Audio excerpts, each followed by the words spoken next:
the things that I really saw on the starting line, you know, we had, out of all the starts, we had one start where we really got all the boats up on the line. So one of the things we talked about last week was stopping and starting your boat, and it was really important tonight. You could see, you know, people were getting stalled out way below the line and then trying to get their boat going, and all of a sudden, oh, I got 15 seconds to get up to the line. Well, you were way too far away from the line to get up there. So, you know, I would recommend for the conditions to get out a little bit early, set your boat up, you know, 25 yards back from the line, stop the boat, and then start the boat up and see how long it takes you to get up to the line, to get a rough idea on what it's going to take to get that distance. Because most people were late. And the one time we had everybody set up early where it was tight, a lot of guys came barging down in, which you can't do. You know, I mean, people were just driving in to get down to the line, and that doesn't work. So, you know, in that kind of a start, you might do a little later port approach, coming in from the port side of the line with, say, a minute and a half to go, and tack up under the group. Nobody really tried that sort of a start. Everybody started up here and then slowly drifted down into the line. So again, you know, sail your boat up to the line, stop it, start it, and know the distance up to the line. It'll really help you gauge what it's going to take to get the boat going and that line at the start. So, you know, work on that technique. Stopping your boat, starting your boat, getting it going up to full speed. Because some guys would heel the boat up and then stick it into the wind to get it going and never quite get the boat up to hull speed. So you're really kind of stalled out trying to get there but not going fast. So a thing to practice for sure is stopping and starting the boat. And one of the things that I do, like going, you know, coming in to stop the boat, I'll put both boards down and it'll stop the boat. And hold it in position, and then at 25 seconds I pull that board up and I get the boat going, knowing my distance up to the line. So another technique to kind of try and practice.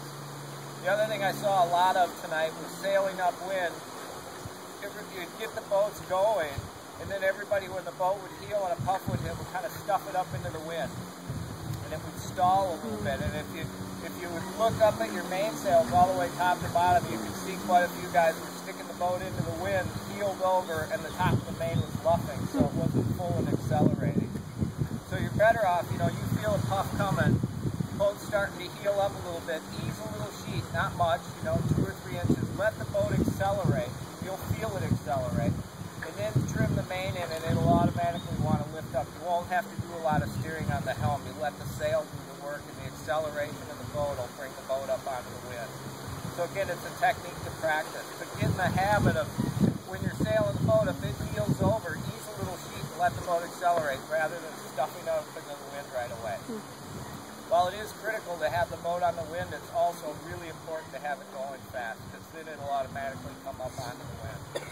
So, you know, kind of shifting gears is a really important thing to feel in the boat.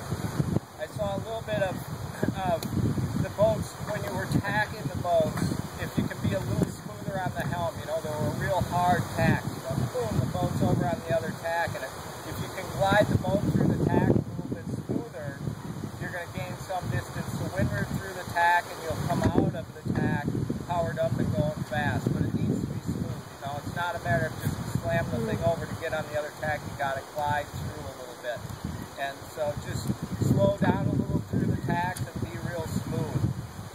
Again, it's a thing to practice, but you know, I saw a number of people just throwing the helm over pretty hard. That tiller, when you turn the boat, it doesn't need to go much beyond the cockpit on the other side to turn it. You're getting this way over to the side, you're turning the boat a little too fast and too hard. So try and just glide through the tack a little smoother. And, you know, positioning in the boat, I saw some people, you know, if you can sit in the boat like this, and then if you have to move in, move your butt to the edge of the cockpit, and if you got to creep in more, get down in the cockpit like this rather than standing up and getting like this. Because, you know, when you make a turn standing up, you're good chance you're overturning the boat. So, I mean, the best way I've found to sail the boats is to not stand up in the center of the boat like this, but to be on the edge of the cockpit and sneaking my weight in either in or out this way. And then I'm conscious of also keeping my weight forward near the cleat, which is really important. And the other thing, if you do have a crew on board, try and keep your crew weight a little forward in the cockpit, you know, not back by the traveler, because then all the weight's behind the pivot point in the boat. So a crew should be, you know, just after the front end of the cockpit to the center of the cockpit, but not beyond, back towards the traveler, just to get the boat to balance out a little bit better.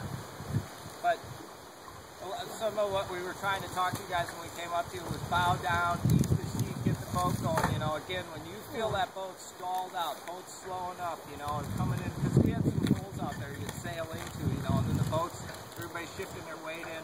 You got to ease your sheet out. You know, you may have this kind of distance between your block, about 18 inches most of the time when you're trimmed, down to about 10 inches if there's good pressure on the boat.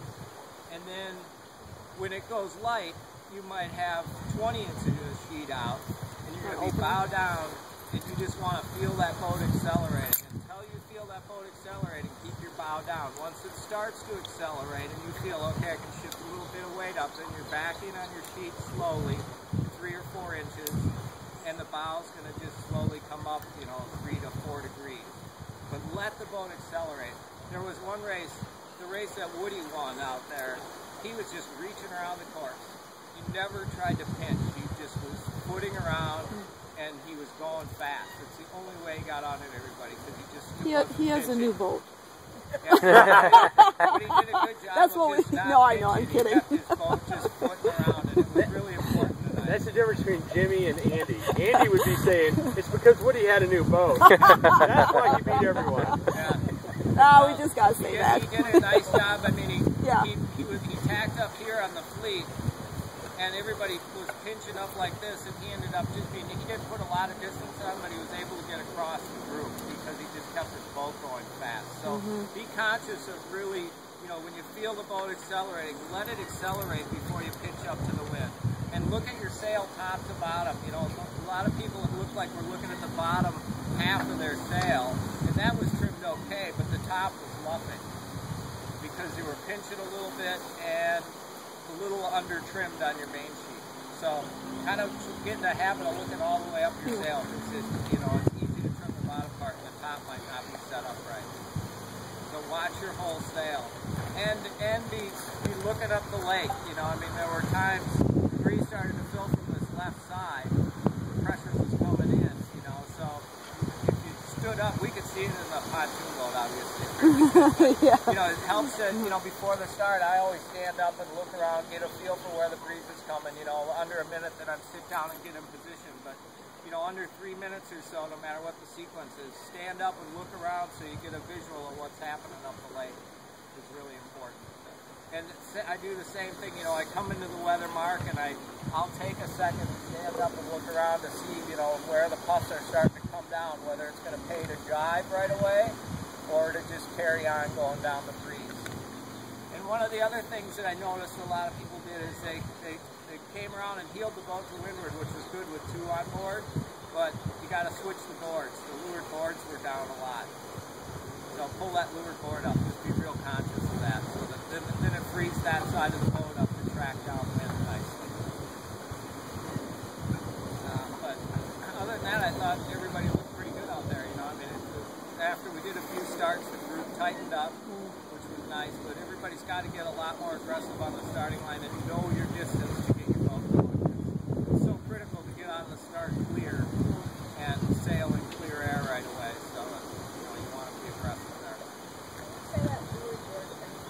Yeah.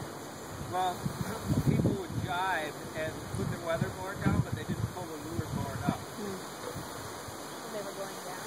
Downwind, yep. There was you know, you were heeling the boat to windward, and the windward board was down in, but the leeward board was still hanging down in the water. It didn't get pulled up. There was like a half a board hanging down on the boat. Okay, because sometimes you run both boards like a quarter down, and you're saying... You always want to have your weatherboard in. If you're heeling to leeward, it's your leeward board, quarter down. Leeward If board you're down? heeling to windward, Yeah. it's your So windward the other board, one. quarter down, and your leeward board all the way up. Otherwise, that board's kind of angled in the water like this, causing resistance. It'll help the boat slide a little better sideways down the breeze. And just down a quarter. Quarter, yep. And again, if you know, if you're trying to dig down, you know, you're in good pressure and you're sailing by the lee, you can pull that board almost all the way up. And that'll help slide you sideways a little bit. But then when you got to start steering again, a quarter board. So 90% of the time it's a quarter board. And bangs loose. Loosen your bang up so that the sail gets a little bit of twist in it. Powers the sail up a little bit through the body. Outhaul off a little bit. Outhaul should come in and in. Now put that pucker in the foot of the sail again, down free. And if you have a crew, that's the crew's job. They come around the weather mark, they should ease things up and set the controls up so the skipper can just focus on his main and steering the boat. And be real conscious of keeping the wake forward going downwind. You know, slide back and sideways isn't any good. You got to be sitting square to the boat and your leg against the fleet. Oh, good, thank you. Thing I kept hearing out there was bow down and look at the sail. Yeah. Yep. When you were commenting on people. Yep. You know, and that was again, you know, what I could see is they were sailing along and the boat would go up and it would get kind of stalled out. You weren't getting maximum hull speed out of the boat. So, you know, it's easy to see in the power boat, but you know, it's so important in all of these scouts that as soon as the thing stalls a little bit, if you feel the boat isn't moving, you got to put the bow down 3 to 5 degrees, and you got to ease probably 4 to 6 inches of sheath, and then feel the boat accelerating again. You got to hold your heading, you know, drop the bow down and just hold it. The boat will start accelerating. Pressure will come back into the boat, and then automatically it'll start creating a little lift because you're going faster. So the peak comes in that 3 inches and the boat just rounds up. You don't have to steer it so much, it does it itself. When you say bow down, do you mean heading down? Head down. No, heading down. You know, up or down. Fall off. Down is, you know, 3 to 5 degrees down to power the boat back up. You don't want them standing on top of the boat. No. Bow down. Bow down. Bow down. It's just, you know, and it's not a lot, but it's 3 or 5 degrees to get the boat accelerating again, which is really important. Because if you just hold it there and it's kind of stalled out, you're never going to get the maximum speed out of it and the boat going again. You know, it's just going to be kind of crabby and stalled out. To make sure we were both on the same page. Yep. First thing bow that down, when you Head go down. down? No, you fall off the wind. fall off. Fall off, or Yep. Fall off. Head bow down. That's the put the head up.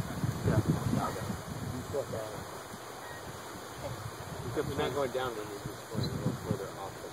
Yep, so much of it is feel. Yeah. If you're shifting your weight in, Like you if know, all of a this is sudden directly you're coming into into the a wind, lull, you're you're shifting your weight into the bow boat. down That and means just as falling a off. skipper, you're coming down a few degrees and you're easing your sheet to get the boat accelerating. you kept If saying know bow you're going down. I was into a trying to lull. figure out. Yeah. You feel the pressure coming into the boat, then you're shifting your weight up, you're coming in 3 degrees or 3 inches on your sheet, and the boat's automatically going to want to wind up. You aren't going to have to steer it a whole lot. You'll steer a little, but when you get it accelerating and the sheet comes in, it wants to round up a little bit. So you really use your sail and your body weight and steering a little bit to make it all happen. But rather than, you know, coming in and the boat's wanting to lift up, just jamming the tiller over and not easing the feet and letting it kind of work together, you'll go up onto the wind, but you won't get any acceleration over down. Yeah. So you So gotta we were just kind of stalling. Yeah.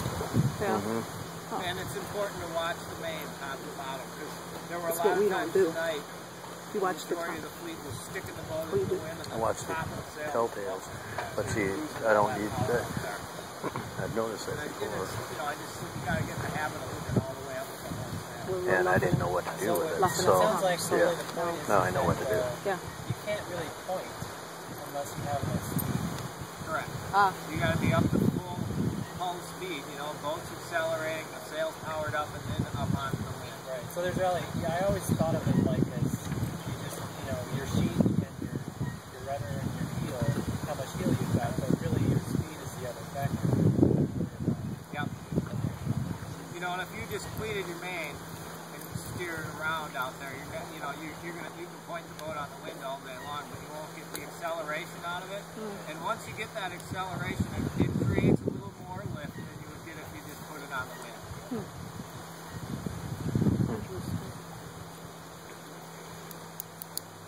I don't know, are there any other questions I can answer, or other things people want to go over? Kind of the buoy roundings look good. I mean, the techniques of the buoy roundings and everything look good. I think it's straight line speed. And so, you know, for me, I would line up with somebody out here that was willing to go out and knock around and get out a little bit early and do just straight line sailing to get used to the conditions that you're going to sail in before the race. If you can spend that 15 minutes to a half hour knocking around beforehand, you get a feel for what the conditions are going to be and the angles are going to be. And, you know, I would try and line up with a couple of boats and mess around that way too, just to get a feel for the boats too. But the other thing, at times, people could have trimmed harder on their main sheets too. You know, that the mains were out quite a bit, where when you were up to speed, you could sheet down a little bit more than what I'm seeing out there too. You got to be cautious of over trimming, obviously, if you aren't up to speed. But once you're up to speed, sheet the mains in a little bit harder. And you know, watch that top batten. Most of the top battens have a telltale on there. Sheet it in until that thing starts to stall out. Once you're up to speed, you know, if you feel like the boat's going, then sheet that thing in so the top batten. It's about 3 degrees kicked out. It's not hooking over towards you, it's just kicked out a little bit. So watch that top batten and the telltale. What's your opinion of the Pulling it to windward? Or using it? Well, like tonight I would have just had it centered all the time. The only time I would really drop it. Traveler. Downwind too. Yep. Well, I think only 2 of us have windward travel. Henry has one, I have. You're pulling to a windward feeding car. Yeah. If it's really light and I'm by myself and I'm on the low side, it's the only time I would ever pull that thing to windward. Then I'm really eased on my sheet. And that puts a little bit of twist in the sail, which is good in light air. But anytime you have pressure like we did tonight, for sure I would be centered. And I just work my main sheet. And then the only time I start to use the traveler to drop it down is if, you know, it starts to blow like it is now. If I were out with 2 people and it's beyond where we can hold the boat down and seal in a little bit too much, I'll drop the traveler kind of in 3-inch increments. So, you know, I'll go down 3 inches, I'll sail the boat and see how it feels. And then the bang comes down. Sometimes I sail the traveler. Yeah. I take the sheet and I... Mid-range condition, that's a good thing to do. You know, I always hate to take my hand off the main sheet, so I tend to drop the track a little bang on and then work my main sheet. Like if it's 8 to 10 or 10 to 12 where you're out the straps and you can work your traveler nicely, that's a fine thing. But you start to get breeze where it's over 15 or so, you know, then it's risky. So, you know, at 10 or so where you're just hiking and a little breeze comes in, track can go down to depower the boat, that's fine. But it's really important to keep kind of 15 degrees of heel in the boat all the time. You know, that's one of the most important things in all of these scouts is that the boat stays on a constant heel as much as you can keep it there. And then it'll, you know, then it's performing at its best. I noticed Woody wasn't giving much. No. Effort.